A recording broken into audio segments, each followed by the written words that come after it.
আরে আমরা তো এখানেই ছিলাম, তোমরাই কোথায় যেন উড়ে গেছিলে ভাই। বাড়ির রেনোভেশনে আটকে পড়েছিলাম ভাই। কি দুর্দান্ত কাজ করেছো। ওর কিন্তু বরাবরই খুঁটিনাটি ব্যাপারে নজর থাকে। হেই, কেমন আছো? হ্যালো। এত দেরি যে? আরে জানোই তো ট্রাফিকের কি অবস্থা। নাও ঠিক। আরে ওখানে গ্লাস সেট করা হয়নি। আরে বাস, শেষ অবধি পেয়ে গেলাম। শর্মিষ্ঠা ব্যানার্জির the sea by a village. যা হিংসা হচ্ছে না, আরো আছে। ও দারুণ। হ্যাঁ, বাড়ি যখন বানাবে প্রত্যেকটা কোণা যেন মাস্টারপিস দেখতে লাগে। এই দেওয়ালটাও তো মাস্টারপিস। এটা কোন আর্টিস্টের? পেইন্টারের নাম বিট্টু ছিল বোধহয়। আমার তো মনে হচ্ছে মুন্না।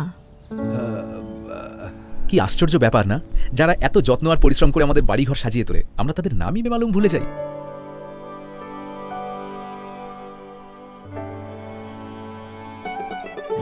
সব সুন্দর দেওয়ালের পিছনেই একজন আর্টিস্ট থাকে, যে নিজের শিল্পকলায় আপনার জগৎ রাঙিয়ে তোলে।